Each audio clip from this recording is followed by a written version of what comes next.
యోహాను సువార్త 18:37 చదువుతాను. అందుకు పిలాతు, నీవు రాజువా అని ఆయనను అడగగా, యేసు, నీవు అన్నట్లే నేను రాజునే. సత్యమును గూర్చి సాక్ష్యమిచ్చుటకు నేను పుట్టి తిని, ఇందు నిమిత్తమే ఈ లోకమునకు వచ్చి తిని, సత్య సంబంధి అయిన ప్రతి వాడు నా మాట వినను. ఎంత స్పష్టంగా పిలాతు ఆయన అడుగుతున్నాడు, ఎంత వివరంతో కూడి ఆయన యేసు ప్రభువుని ప్రశ్నిస్తున్నాడు. నువ్వు రాజువేనా అని అడుగుతున్నాడు. అవును, నేను రాజునే అంటున్నాడు. కానీ ఎంత గొప్పగా వివరించాడంటే యేసు ప్రభు, నేను సత్యమును గురించి వివరించడానికి ఈ లోకానికి వచ్చాను, నేను సత్య సంబంధినై ఉన్నాను. అలాగే అంటున్నాడు, ఎవరైతే నా సత్యమును విని దానికి లోబడి దాన్ని గ్రహించుకుంటారో, ఎవరైతే వింటారో వారందరూ నా సంబంధులు అవుతారు. చూడండి, మీకు చెప్పాలని చెప్పట్లేదు.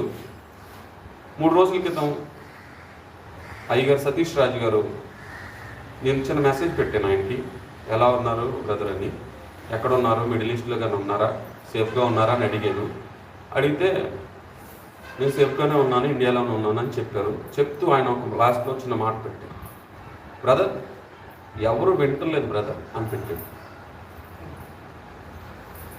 ఒకే చిన్న మాట, ఎవరు వింటలేదు బ్రదర్ అని. ఒక సేవకుడిగా ఆయనకి ఎంత భారం ఉంటే ఆ విషయం చెప్తాడు. చూడండి, సారీ చెప్తారు ఆయన, ఎవరు వింటలేదు బ్రదర్. అప్పుడు అర్థమైంది పరిస్థితి.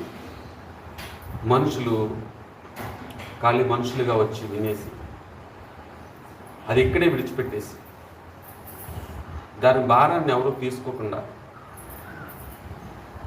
క్రీస్తు సత్యం మీద విలువ పెట్టకుండా, మనసు పెట్టకుండా ఈరోజు వెళ్ళిపోతున్నారు. చూడండి, సత్యానికి విలువ లేదు ఈరోజు. క్రీస్తు మన కొరకు ఈ లోకంలో ఏమి పంచిపెట్టారు అనే దాని గురించి విలువ లేదు ఈరోజు. ఆయన ఎలాంటి సత్యాన్ని పంచిపెట్టారు అనే దాని గురించి విలువ లేదు ఈరోజు. పిలాతు అడుగుతున్నాడు, అక్కడ నిలబడి, సత్యం అంటే ఏంటి అని అడుగుతున్నాడు.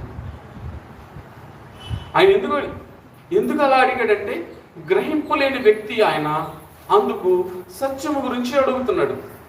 కానీ నిలువెత్తు సత్యాన్ని ఆయన ముందు పెట్టుకున్నాడు, క్రీస్తు ప్రభువుని. ఆయన క్రీస్తు ప్రభువును ముందు పెట్టుకుని ఇప్పుడు సత్యం గురించి ఆయన అడుగుతున్నాడు. చూడండి ఎంత విచిత్రంగా ఉందో. అసలు సత్యం అంటే ఏంటి? ఇప్పుడు మనం సత్యం గురించి ఏం గ్రహించుకున్నాం ఇప్పుడు వరకు? అసలు మన సత్యం గురించి గ్రహించుకోవడానికి సమయం కేటాయిస్తే కదా, సత్యం గురించి ఆలోచన చేయడానికి మనం మనసు పెడితే కదా గ్రహించుకోవటానికి. ఆ మనసు లేని పరిస్థితుల మధ్యన మన జీవిత విధానం సాగుతుంది. ఎక్కడ చూసినా స్వేచ్ఛ,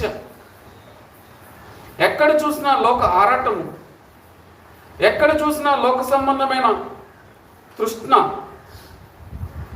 చూడండి, ప్రయాస లేని విధానము. దేవుడు నన్ను చూస్తున్నాడే అనే భయం లేదు. దేవుని వాక్యాన్ని వినాలి అనే గ్రహింపు లేని మనస్తత్వాలతో నడుస్తూ ఈరోజు మన జీవిత విధానం ఉంది. సత్యం అంటే ఏంటి అసలు?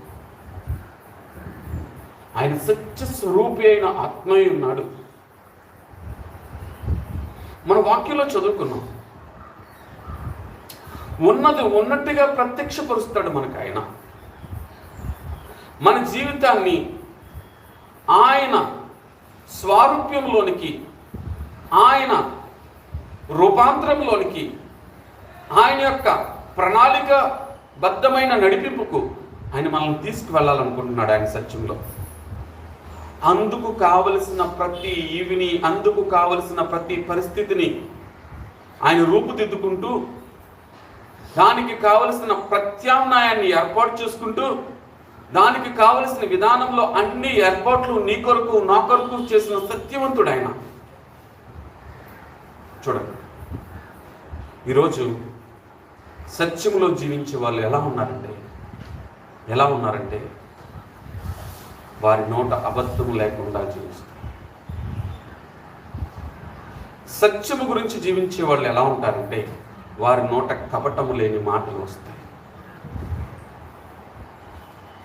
ఎందుకంటే వారు సత్య స్వరూపి అయిన ఆత్మచేత నడిపించబడుతున్నారు. వారు సాధారణమైన ఆత్మచేత నడిపించబడట్లేదు, సత్య స్వరూపి అయిన ఆత్మ. అది మనల్ని ఎలా చేస్తుందంటే ఈ లోకంలో ఉన్న మన శరీరేచ్ఛలంతటినీ తీసేసి, ఈ లోకంలో మనం మలినమైపోయిన పరిస్థితులన్నిటినీ, మనం కడగలేని విధానాలన్నిటి నుంచి వాటిని కడిగి శుద్ధీకరించి మనల్ని బలపరుస్తుంది. చూడండి, మన వస్త్రాల మీద కొన్ని డాగులు అయినప్పుడు అవి మనం ఎంత కడిగినా పోవు అంటారు, ఇది పోయే మరక కాదు అని చెప్తారు. చూడండి, మన ప్రభు ఏం చేస్తాడంటే ఎలాంటి డాగు మచ్చ లేకుండా చేసే ప్రభు. మన ప్రభు ఎలాంటి డాగు మచ్చ లేకుండా చేసే ప్రభు.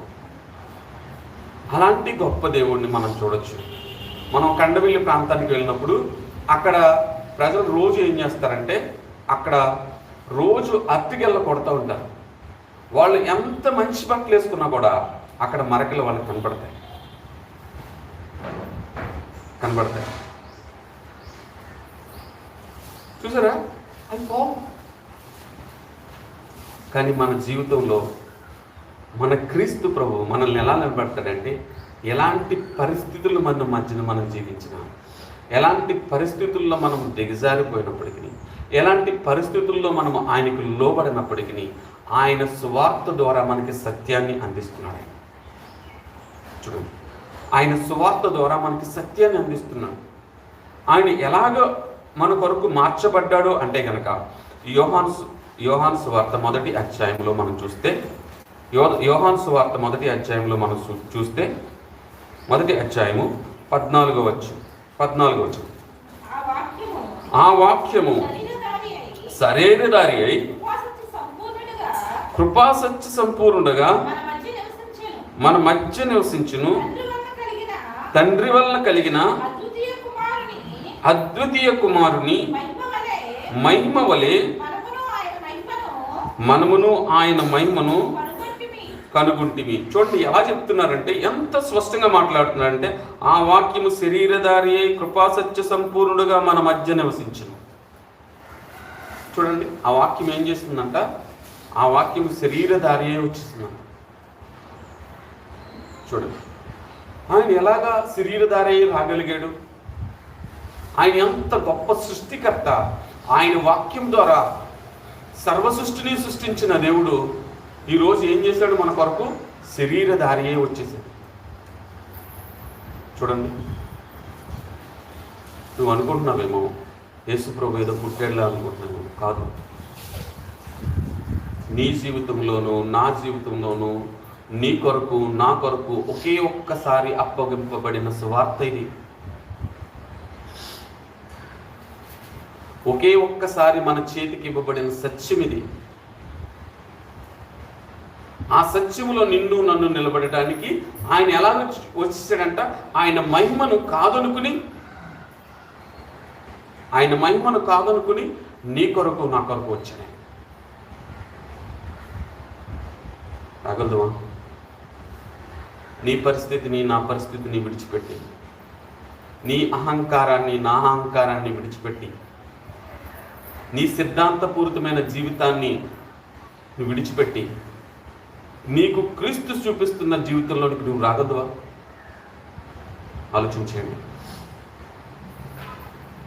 ఈరోజు నీ కనుదృష్టితో చూసినప్పుడు లోకం నీకు కరెక్ట్గా కనపడుతుంది. కానీ నువ్వు క్రీస్తు వెలుగులోంచి చూసినప్పుడు, ఆయన మహిమలోంచి నువ్వు చూసినప్పుడు, ఆయన కృపలో నుంచి చూసినప్పుడు నీ కొరకు ఆయన ఎంత త్యాగం చేశాడో అన్న గ్రహింపు నీకు కలుగుతుంది.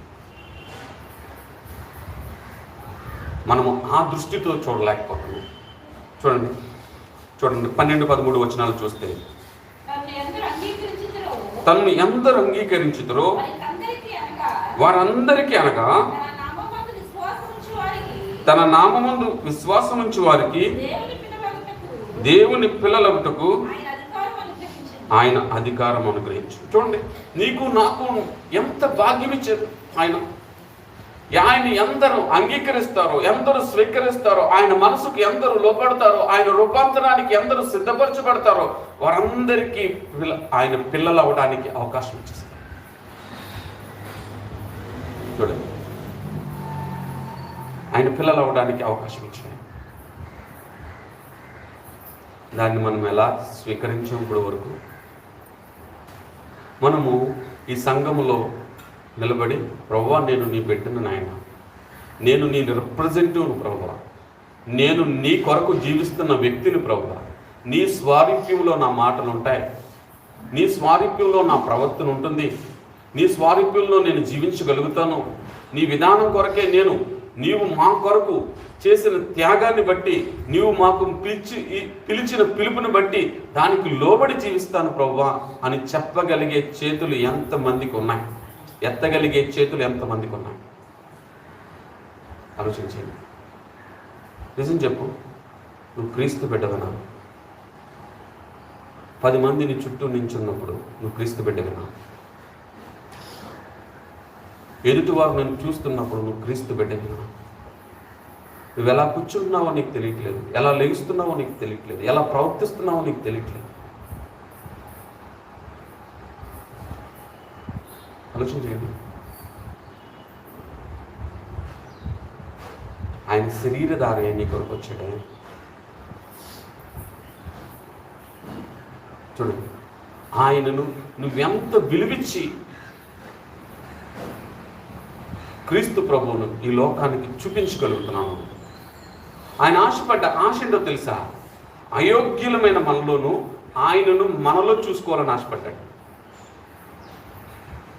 చూడండి, ఆయనను మనలో చూసుకోవాలని ఆశపడ్డాడు. మన ద్వారా ఆయన ఈ లోకానికి చూపించబడాలని ఆశపడ్డాడు. ఈరోజు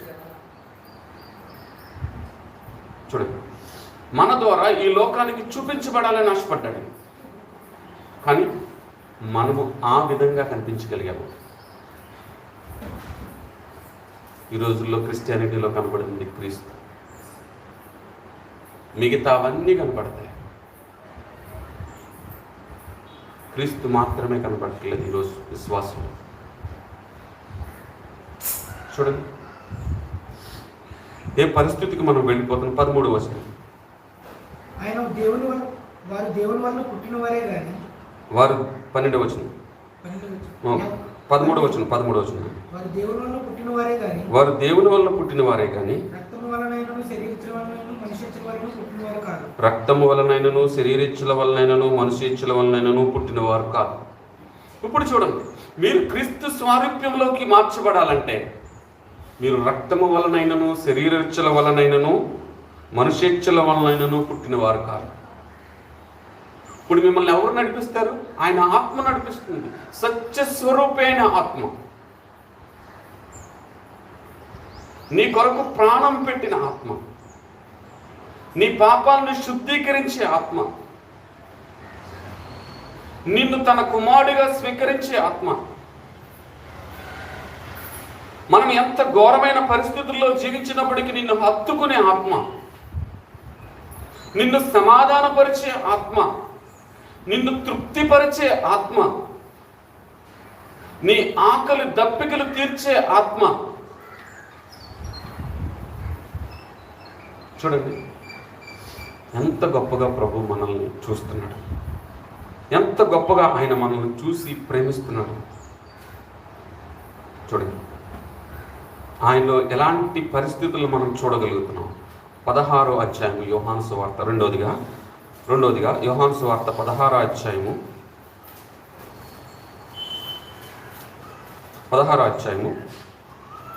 13వ వచనం. అయితే ఆయన అనగా సత్యస్వరూపైన ఆత్మ వచ్చినప్పుడు మిమ్మును సర్వసత్యములోనికి నడిపించును. ఆయన తనంతట తానే ఏమీ బోధింపక వేటిని వినునో వాటిని బోధించి సంభవింపబో సంగతులను మీకు తెలియచేయను. చూడండి ఎంత స్పష్టంగా చెప్తున్నాడు. అంటున్నాడు ఆయన, అయితే ఆయన అనగా సత్య స్వరూపైన ఆత్మ వచ్చినప్పుడు మిమ్మల్ని సర్వసత్యములోనికి నడిపించును. తనంతట తానే ఏమీ బోధింపక వేటిని వింటినో వాటికి బోధించి సంభవింపబోయిన సంగతులు మీకు తెలియచేయను అంటున్నాడు. చూడండి, ఆయన ఏం చేస్తాడంట?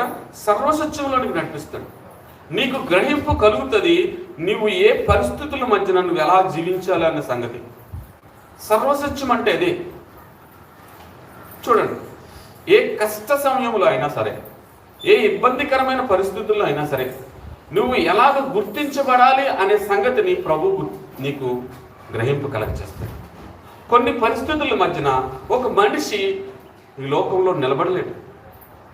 అలాంటి నిలబడలేని పరిస్థితుల్లో కూడా ప్రభు నిన్ను ఏం చేస్తాడంటే సర్వసత్యంలోనికి నడిపిస్తాడు. చూడండి, సర్వసత్యంలోనికి నడిపిస్తాడు. ప్రభు మనకి ఎలాంటి గ్రహింపునిస్తాడంటే పాపాన్ని, లోకాన్ని విడదీసి నువ్వు క్రీస్తులో ఎలా నిలబడాలో చూపిస్తాడు. నువ్వు క్రీస్తులో ఎలా నిలబడాలో చూపిస్తాడు. చూడండి, ఎంతగా గొప్పగా చేస్తాడంటే ఆయన నిన్ను పాపము నుంచి తప్పించగల సమర్థుడైన దేవుడు ఆయనే. చూడండి, పాపము నుంచి తప్పించగల సమర్థుడైన దేవుడు ఆయనే. ఈ లోక పరిస్థితుల్లో కూరుకుపోయినప్పుడు నువ్వు ఎలా బయటికి రావాలో తీసుకొచ్చేది ఆయనే. ఈ లోక బంధకాలు నిన్ను పట్టివేసినప్పుడు వాటినన్నిటినీ విడిపించగల సమర్థుడు ఆయనే. ఈరోజు చాలామంది పాపం నుంచి ఎందుకు బయటికి రాలేకపోతున్నారంటే పాపపు కూరల్లో చిక్కుకుపోయారు. పాపపు కూరల్లో చిక్కుపోయారు. ఈ లోక ఆశలతో నిండిపోయారు. అలాంటి వారిని అందరినీ ప్రభు ఏం చేస్తాడంటే సర్వసత్యంలోనికి నడిపిస్తాడు. ఆయన ఎలాగ నడిపించగలుగుతాడు? నిజానికి నిన్ను ఆయన స్వీకరించుకుంటున్నాడు కాబట్టి, నిన్ను ఆయన విడిచిపెట్టలేదు కాబట్టి, నిన్ను ఆయన ప్రతిష్ఠించుకుంటున్నాడు కాబట్టి, నిన్ను ఆయన కోరుకుంటున్నాడు కాబట్టి. నిజమే, ఆయన నిన్ను కోరుకుంటున్నాడు, నిన్ను కావాలని ఆశపడుతున్నాడు ఆయన. ఈ లోకంలో ఎవరు విడిచిపెట్టినా ఆయన విడిచిపెట్టడు. ఎవరు నిన్ను పొమ్మన్నా ఆయన నిన్ను పొమ్మని అనడు. ఎవరు నిద్రపోకూడదని పొమ్మని అంటాం. అలాంటి గొప్ప దేవుడు మనకు ప్రయారిటీ ఈ లోకంలో, ఈ లోక సంబంధమైనది కాదు. ఈ లోకంలో ఉన్న మనుషులు మనల్ని ఎలా చేస్తారంటే మన వల్ల ఎంత ప్రయోజనం ఉందో చూస్తారు. దానిని బట్టే మనల్ని ప్రయారిటీ ఇస్తారు. ఏ నిమిషానికి ఎంత ప్రయారిటీ ఇవ్వాలో అంత ప్రయారిటీ ఇస్తారు లోకంలో జనం. కానీ ప్రభు అలా చేయడు. నువ్వు మురికిలో జీవించినప్పుడు, నువ్వు వ్యర్థత్వంతో గడుపుతున్నప్పుడు, దేవుని మాట విననప్పుడు, దేవుని గ్రహింపును సంపాదించుకోలేనప్పుడు ఆయన నిన్ను తన కొరకు ప్రతిష్ఠ చేసుకున్నాడు. నిజం, నిన్ను ఆయన నీ కొరకు, ఆయన నిన్ను ఆయన కొరకు ప్రతిష్ఠ చేసుకున్నాడు. చూడండి, ఆయన ఎంత గొప్పగా ఆలోచించాడు. చూడండి,